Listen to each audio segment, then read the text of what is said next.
المكشكشة الترند اللي قالب الدنيا. تعرفوا ان الصينية بتتباع في محلات الحلواني من 450 ل 500 جنيه؟ طب وليه؟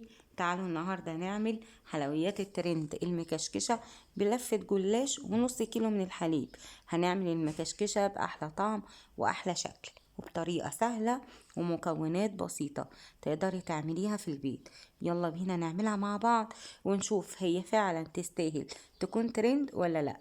بس ما تنسيش تحطي لايك وشير على طول وتفعلي الجرس على الكل عشان يوصلك كل وصفة جديدة من وصفات مطبخ بيبو. يلا نبدأ بسم الله. اول حاجة هنبتدي بيها هي السيرم عشان عايزاه يكون بارد. كوباية كبيرة من السكر حوالي 250 جرام وعليها كوباية من المية. نفس الكوباية اللي عايرنا بيها السكر هنعاير بيها المية. وهنزل بعصرة نص ليمونة وكمان كيس من الفانيليا. الشربات بتاعنا احنا عايزين القوام بتاعه يكون متوسط، مش تقيل ولا خفيف. هرفعه على النار وهياخد غلوتين واسيبه يبرد. تعالوا بقى نحضر الحشوة. معايا نص كيلو من الحليب بمقدار كوبايتين، الكوباية 250 جرام بدرجة حرارة المطبخ. وهضيف عليهم 3 معالق كبار من الكاستر البودرة الجاهز هتلاقيه في السوبر ماركت. 3 معالق كده كبار هرميين ومليانين من بودرة الكاستر. طب لو مش متوفر استبدليه بالنشا واعمليه بنفس الطريقة. كمان هضيف كيس من الفانيليا بيعزز معايا الطعم وبيدي طعم حلو جدا. لو حابة تضيفي سكر ممكن تضيفي معلقة كبيرة أو معلقتين من السكر، لكن أنا مش هضيف وهكتفي بالشربات اللي هسقي بيه المكشكشة. مع التقليب المستمر كده على النار علشان ما يكلكعش معايا. ما بياخدش 5 دقايق بالظبط وبتكون الحشوة بتاعتي ربطت زي المهلبية كده. شايفين القوام بتاعه مناسب، لا تقيل ولا خفيف. هرفعه من على النار وهسيبه يبرد. تعالوا بقى نعمل لفة الجلاش بتاعتنا. اول حاجة معايا لفة من الجلاش اي نوع انت بتفضليه، ولكن يفضل ان الجلاش يكون طازة عشان وانت شغالة بالجلاش ما يتكسرش معاكي. بقسم لفة الجلاش بتاعتي نصين، النص الاول بيكون من تحت والنص التاني هكشكشه من فوق، وعلشان كده اسمها مكشكشة. لفة الجلاش بتكون حوالي كده 16 طبقة. هشيل 8 واستخدم 8 زي ما قلتلكم من تحت. اهم حاجة بس لفيها بفوطة نظيفة كده علشان خاطر الجلاش ما ينشفش معاكي وما يتكسرش منك وانت شغالة بيه. عندي بقى هنا بايركس هبدأ ادهنه بسمنة كويس جدا، وهدهن كمان الجوانب بتاعة البايركس بتاعي كويس جدا. طبعا تقدري تستخدمي صينية ألمونيوم او صاج، يعني مش لازم البايركس. اهم حاجة نديها بس دهنة حلوة كده من السمنة السايحة او الزبدة السايحة زي ما تحبي. بدأت بقى زي ما انتوا شايفين كده، خدت طبقتين من الجلاش. مش هندهن اول طبقة وهدهن تاني طبقة، وكذلك بقى هشتغل في بقية الطبقات. هحط الطبقتين التانيين زي ما انتوا شايفين كده، مش هدهن اللي تحت وهدهن اللي فوق. وبحاول بقى وانا برص كده طبقات الجلاش بخلي الجوانب طالعة شوية كده علشان خاطر لما انزل بالحشو بتاعي زي ما انتوا شايفين كده بقى. وانا برصها زي ما انتوا شايفين كده عملت جوانب كده من الجنب ده والجنب ده للبايركس طالعة كده علشان خاطر زي ما قلت لكم الحشوة. سهلة جدا وبسيطة جدا، في 10 دقايق بالظبط وانا واقفة كنت عملتها. ياريت تجربوها وقولولي بقى رأيكم ايه. هنزل بالحشوة بتاعتي بعد ما سبتها تبرد شوية كده وهبدأ اوزعها على الجلاش بتاعي. هنوزعها كويس جدا جدا، وزي ما انتوا شايفين الجوانب دي مهمة علشان خاطر الحشوة بتاعتي ما تقعش من الجانب ده او الجانب ده للبايركس.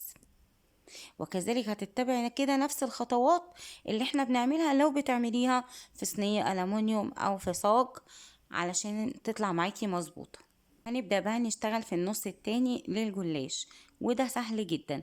عارفين كده لما كنا بنعمل واحنا صغيرين شكل المروحة من الكراريس او كراسة الرسم، هي كده بالظبط. بتمسكي كده الاطراف وبتبتدي تتني عكس عكاس فبتطلع معاكي بالشكل المكشكش ده. سهلة جدا جدا وما فيهاش اي حاجة. ماسكة الجلاش كده من الأطراف، بتبدأي كده تظبطي بإيديكي ومن النص الكشكشة علشان تطلع مظبوطة معاكي.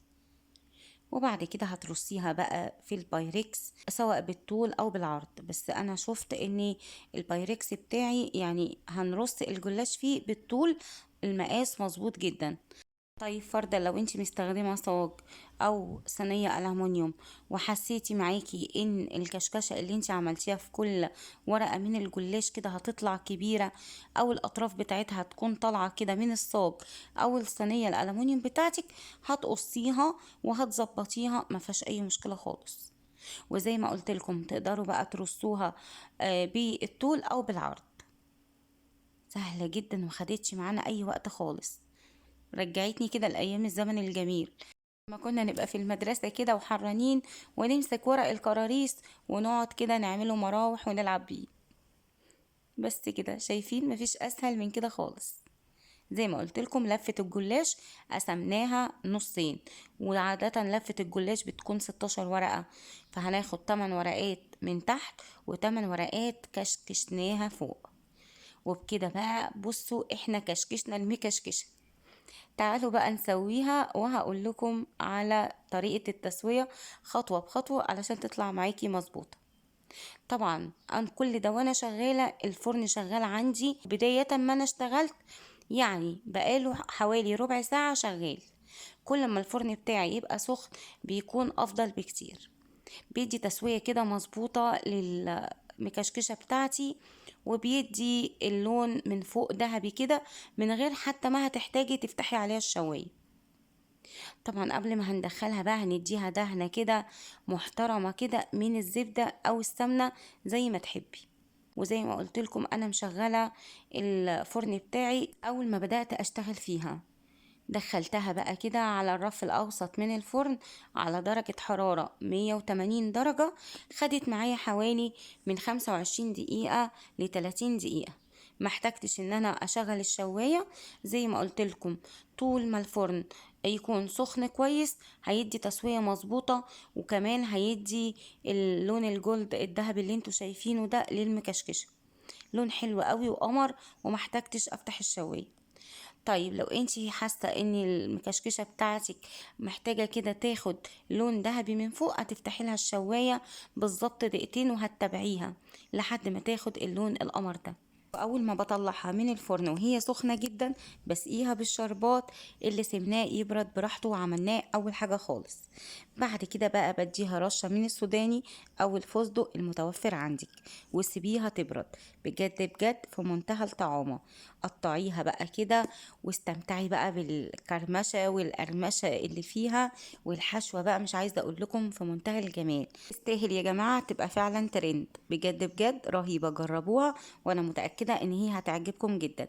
ما تنسوش بقى يا حبايب قلبي بيبو تعملوا لايك للفيديو واشتراك ومتابعة. شكرا جدا بجد على الكومنتات الحلوة اللي بتكتبوها، ربنا يسعدكم زي ما اسعدتوني وبتسعدوا قلبي بالكومنتات الحلوة بتاعتكم. واستنوني في وصفة جديدة من وصفات مطبخ بيبو. اسيبكم في حفظ الله ورعايته، والسلام عليكم.